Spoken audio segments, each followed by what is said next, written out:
Good afternoon, guys. It's just me, Ada. I finally did my hair in a bun. I haven't done that in a long time because unfortunately last year I got my hair braided and it all came out. And I had the hugest puff like that you can imagine. So now it's kind of coming back, but not the way I really wanted to. It's still a little there, but I'm good. But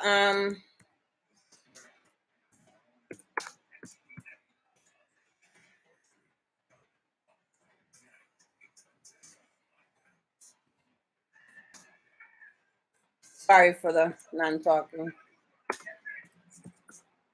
I just wanted to come at you because I'm 103 days or 104 days clean of opiates.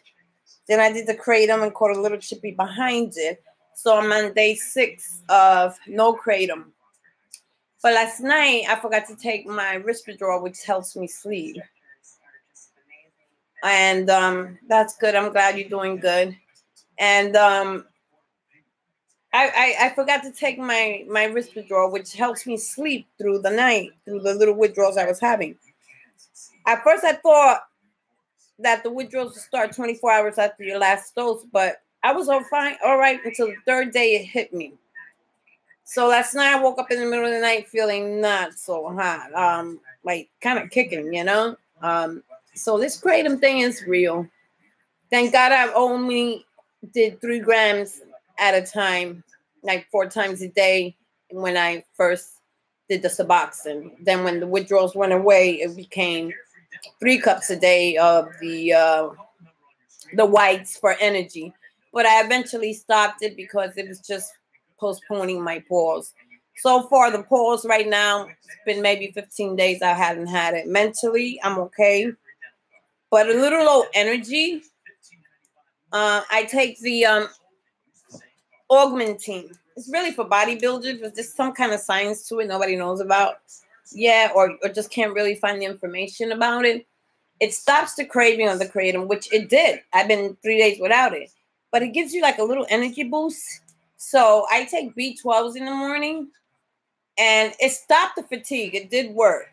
It just gives me a little energy, not much. But I guess that comes after time. And now that kratom stuff hit me, I'm like, oh, fuck, shit. So I turned around, looked at that, I said, you know, I'm going to take me a scoop of that shit.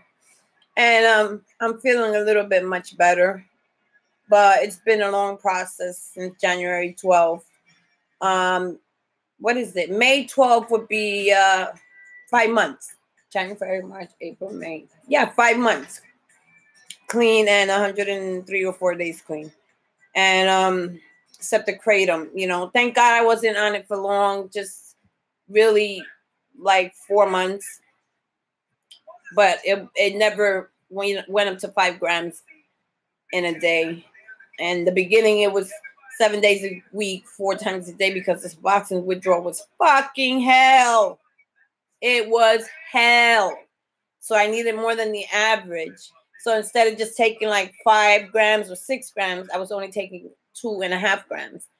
You know, and it worked pretty fine for me, but I had to take it a little bit more than just the average 3 to 4 grams or whatever. You don't need that much. A little goes a long way. But I had a little trouble last night, but you know, I forgot to take my sleeping pill. And usually I've been sleeping fine, no problem without sleeping pills. But for the last 3 days, it's been a little hard. So I started back on my sleeping pill, because when I take the sleeping pill, it makes me sleep so I don't feel the pause. And I take the magnesium, which helps me with the restless legs. It's not really bad withdrawal. It's like a minor withdrawal, but it's still uncomfortable, you know. And I couldn't put 2 and 2 together as to why I was withdrawing, because I just felt that 4 months of use of kratom, and then it was the April was like only 3 cups a week, and then I would take a break, and then at the third day I would give in and then start again. So that kind of caught up with me. But let me turn this off because I'm a little cold. It kind of caught up with me, and I've been feeling it for a while, but I couldn't pinpoint it where it was coming from. I know that I had a lot of stomach issues when I was coming off the Suboxone. Then I overloaded on vitamin C. It was like 4,000 milligrams.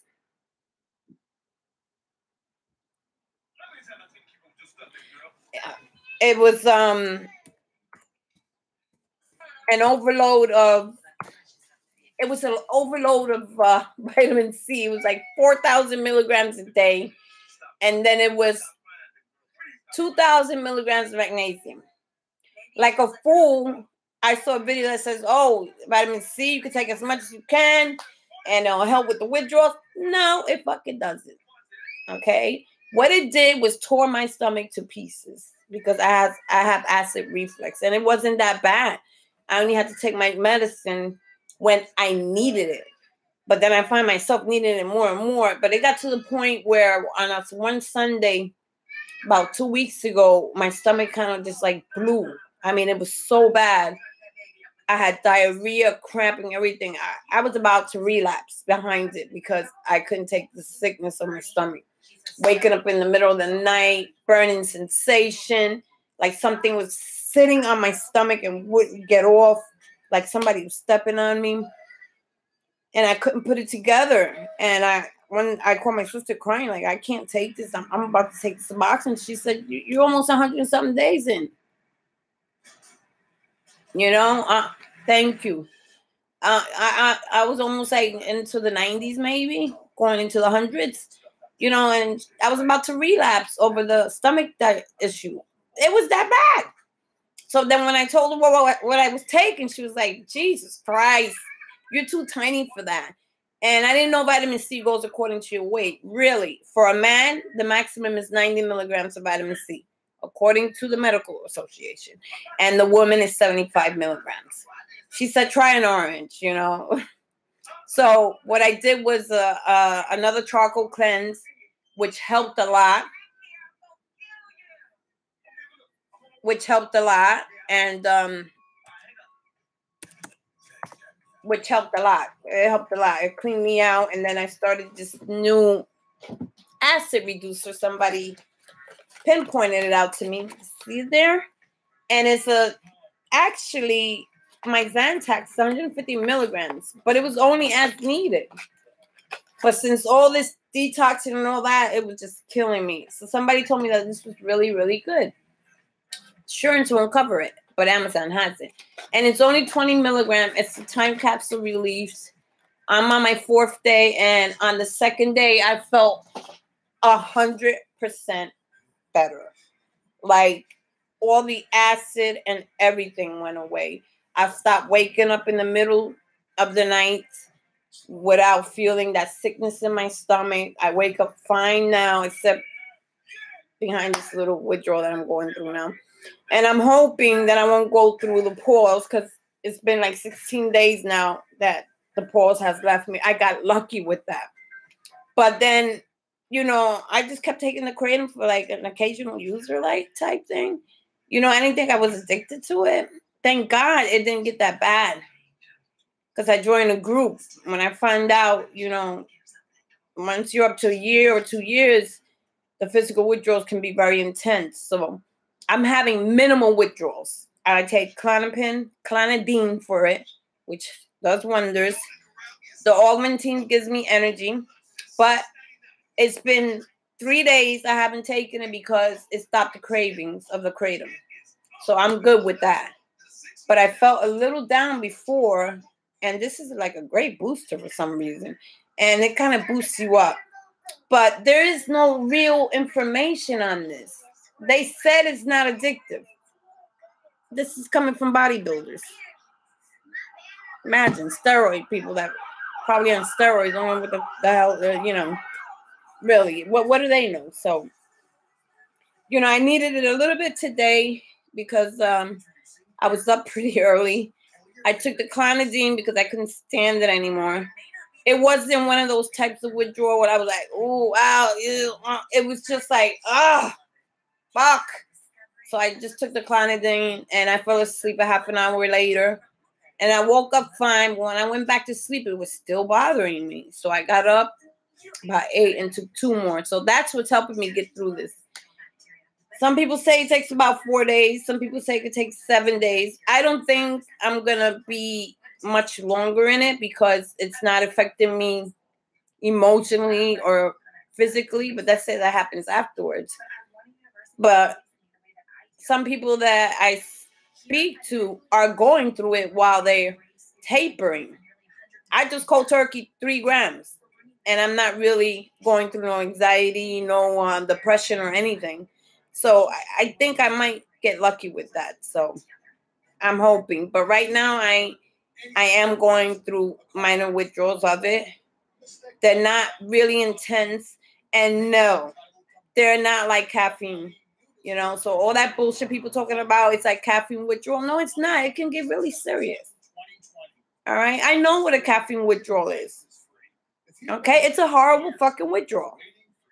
I think that this withdrawal to me is worse than caffeine.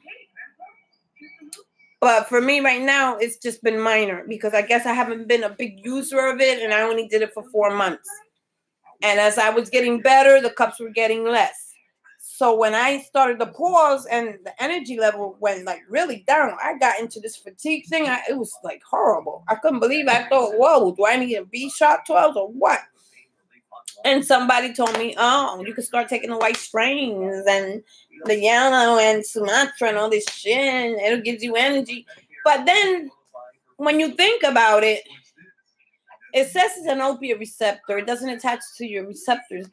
But think about it. It has a mitragine and speciosus in it. I'm still putting crap in my body.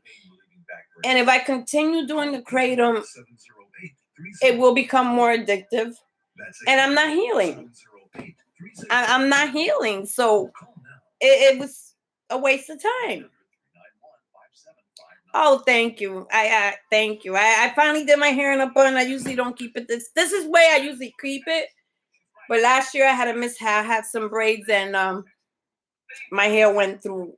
It just fell out. I don't know what it was. It was down in here. I always keep it in a big puff than this. So today I didn't feel like twisting. So I said, I'm going to try my bun and see where it's at. So it's growing back. I don't have any makeup on. I'm not much of a makeup person, only once in a blue moon. But I have a baby shower coming up in July, which I'm giving to my daughter-in-law. But they're from Virginia. They're having one over here. So I got most of my family down here. The only one I got in Virginia is my son.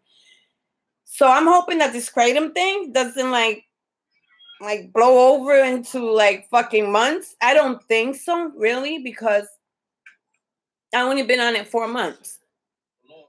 I mean, the most I think would be a month. I'm giving it a month and not even that much.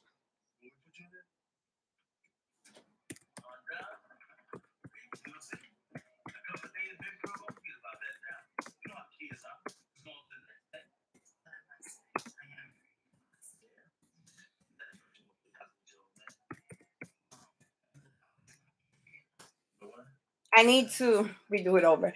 Anyway, like I said, so then now this Kratom thing came up. I'm like, what the fuck? So that's in July.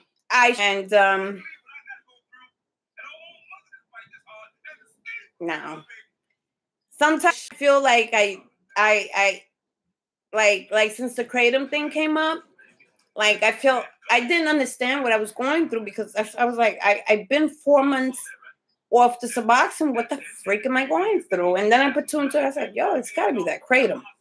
And it was also causing me digestive problems. So I'm in a closed group. And when I got in the group, I told them what I was going through. They said, you have to get off the Kratom. You've been on it 4 months.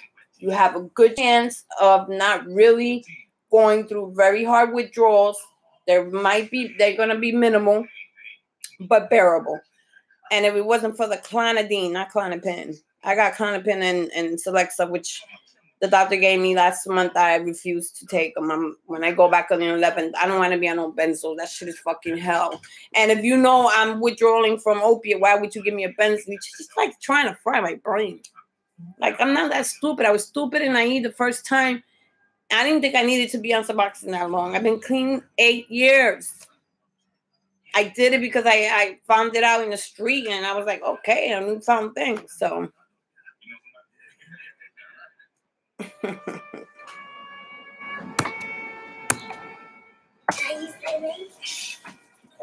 Do you believe that I'm that age? Yeah, and I got a 23-year-old son.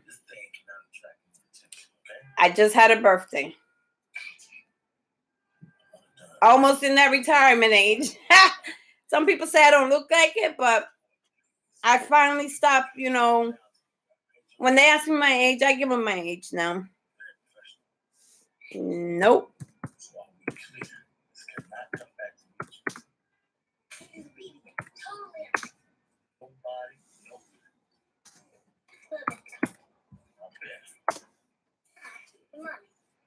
Yeah. I got a son, 21 or 22. I think he's 22. Yeah, I only got one child. And I live alone.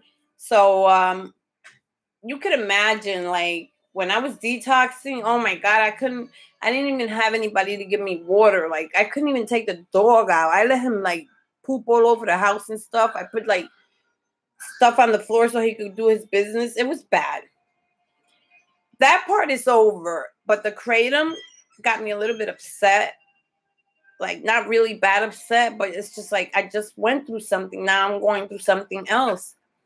But the days are much better. I just take my Klonopin, which helps with the withdrawals. And that's all I could do, and then just wait it out. I take the augmentine once in a blue moon. This is my first time in 3 days.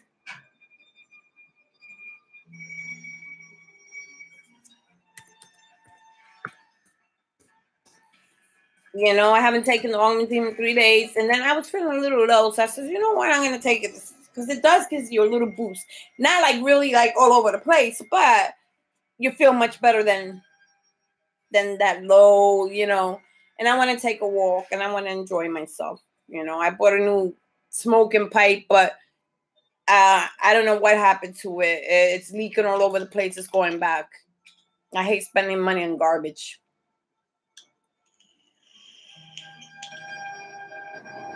This one worked, but the only problem is there's no more. He ran out of filters, so I ended up buying one. By the time I got home, the shit was leaking all over the place. So I'm going back, and he doesn't open till 2 o'clock. And I refuse to buy cigarettes. So that's where I'm at right now. But folks, seriously, I'm so it's been maybe 7 days of this Kratom withdrawal. In the beginning, it's not every day, because when I take my Risperdal, I guess I go through the pause all night because it really knocks me out and I don't feel it. I take the magnesium and I don't really feel it.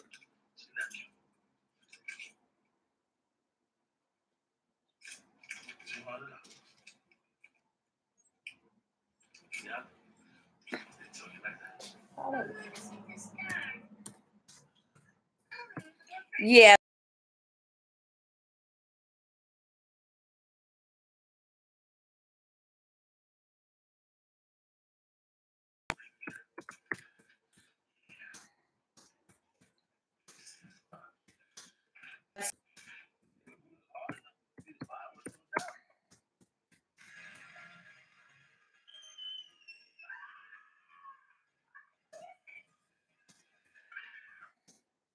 Yeah, but folks, seriously.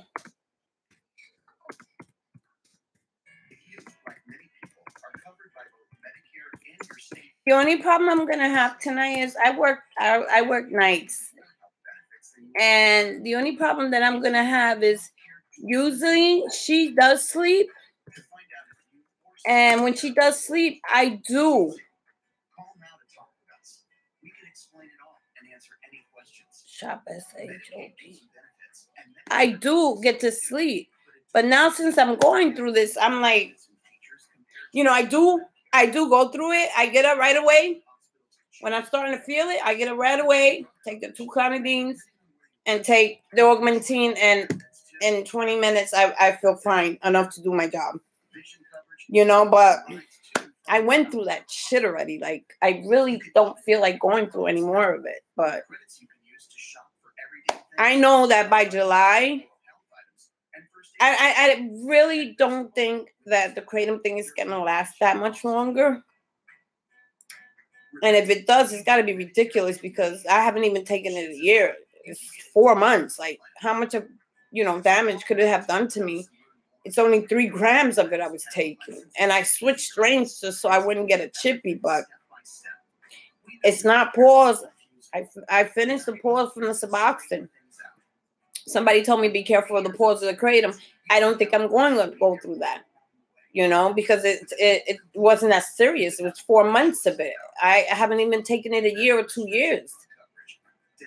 I hope not, because I got a baby shower to tend to, so I don't know what I'm going to do. But like I said, I manage well during the day when I take my Klonopin. And I take it at night to sleep. And I'm taking my Risperdal, which helps me sleep. So that's helping me go through the night without any withdrawals. Like, I don't hardly feel them. So they're not really that physical. But I know that I'm going through it. I know I'm going through it. But it's not as physical as Suboxone. Suboxone, I thought I was going to die in here by myself. I thought I was going to die in here. It was like 8-9 days I couldn't sleep. I thought I was going to die. My body just wanted to shut down. But I don't know, for the grace of God.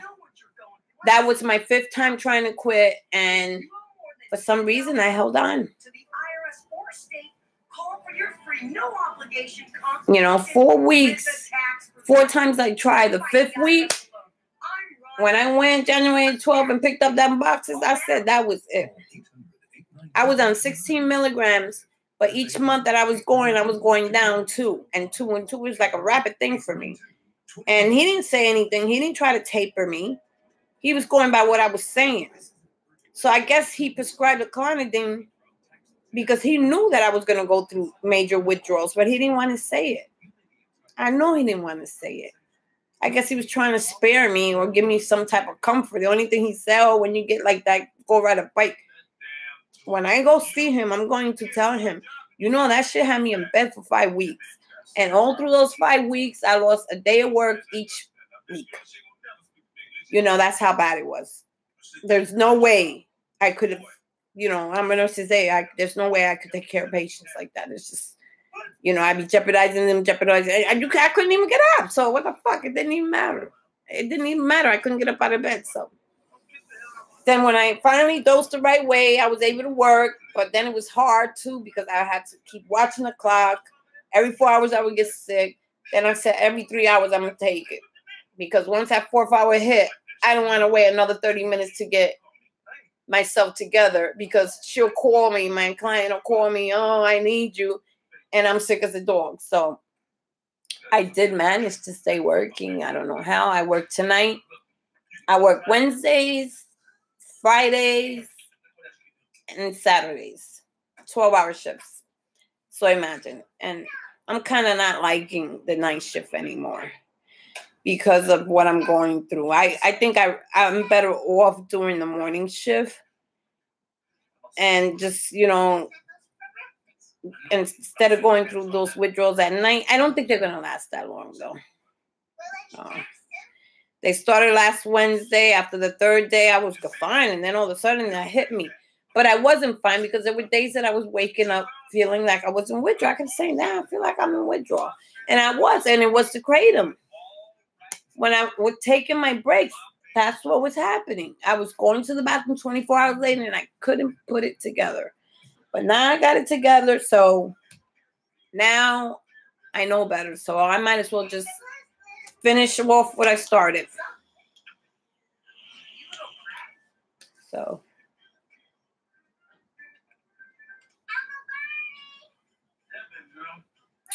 And, well, like I said, it's beautiful outside. I'm going to put my headphones on, go to the smoke shop, take a walk, and see what happens. And Leon,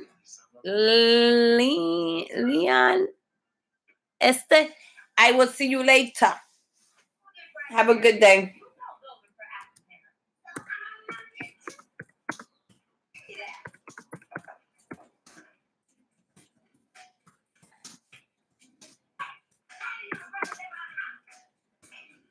Went outside to get me some sun.